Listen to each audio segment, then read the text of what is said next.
Hello, good day. Already at the end, we are at the end of July, the 18th Sunday in Ordinary Time. We open up with this famous reading from Ecclesiastes, chapter 1, verse 2, and then over to chapter 2, verse 21 to 23. Vanity of vanities, says Koheleth. Vanity of vanities, all things are vanity. Well, that seems very pessimistic, doesn't it? But basically what he is saying is people are taken up by the things of this world, and they become all about the things of this world. So he says, here is one who has labored with wisdom and knowledge and skill, and yet to another who has not labored over it, he must leave property. We labor so hard and then leave it all behind. Once we go to the grave, it's all behind us. Vanity, it's as if it's everything to us. If the things of this world are an instrument to accomplish the necessary things of this world, to accomplish God's will as we go our pilgrim way toward the Lord, then it's fine. It's not a vanity. It's used in a proper way. But if it becomes everything to us, and we have no sense or little sense of all those things that are eternal, it is a vanity. And that same idea is reflected in the gospel reading and the parable he has there. Take care to guard against all greed, for though one may be rich, the things of this world, of course, one's life does not consist of possessions. As you've heard many times, our possessions can possess us. We have so many things, and they can become, the caring for our things can become our life. Down toward the very end. Now as for you, he says, the man who has so much, he's just has abundant riches, and he doesn't need to work anymore.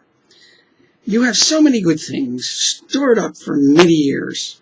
Fast, eat, drink, and be merry. In other words, this seems to be the end toward which he was working. And this is not the end, this world. We are pilgrims going through this world. The end is a place beyond this world, this heaven. But God said to him, you fool, you're distorting yourself. You're distorting your vision. You're distorting your purpose in life. This night, your life will be demanded of you.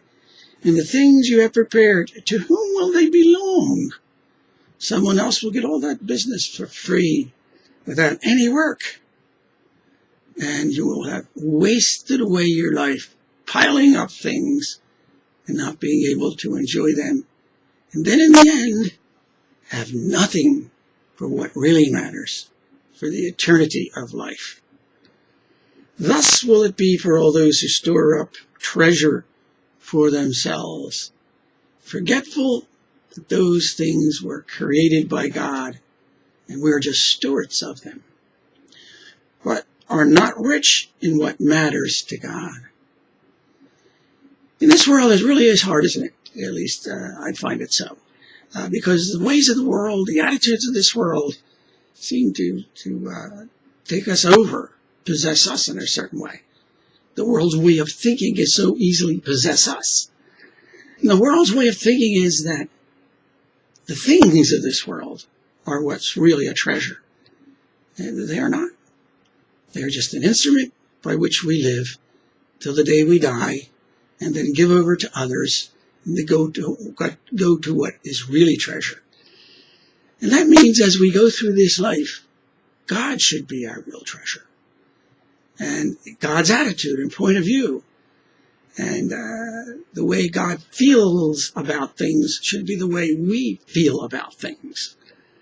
That they are temporary, to be used now for our benefit and the benefit of those for whom God wishes us to use our things for their benefit. Then going on to that wonderful second reading, as they always are, Paul's letter to the Colossians, chapter 3, verse 1 to 5, 9 to 11. If you were raised with Christ, if you died with him, Seek what is above, where Christ is seated at the right hand of the Father. Even in this world, he's saying, live in a heavenly way. Think of what is above, not of what is on earth. Think as heavenly people think of earthly things while we are still here on earth. They are treasures, good things given to us, created by God to help us live well here, but to eventually end in God's kingdom in eternity in heaven. For you have died, and your life is hidden with Christ in God. We have a hidden life, so to speak. The world cannot see, but it is very real in us, that our lives are in Christ. When Christ, your life, appears, then you too will appear with him in glory, looking forward either to the second coming or to the day we are in heaven.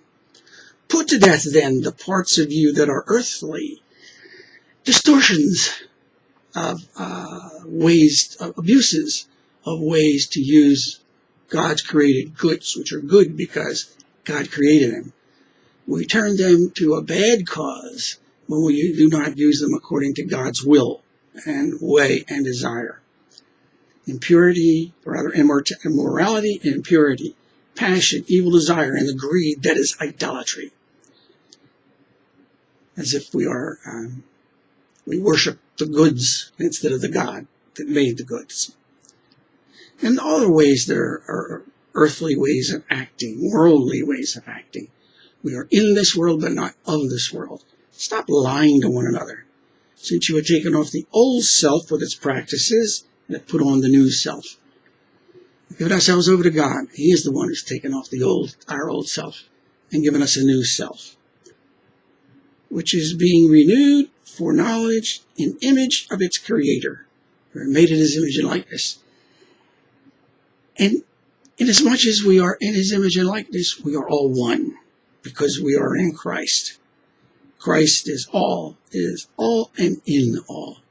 We live in the Lord, and the Lord is everything to us, and our everything is him, the dear Lord Jesus. God bless you always and in everything.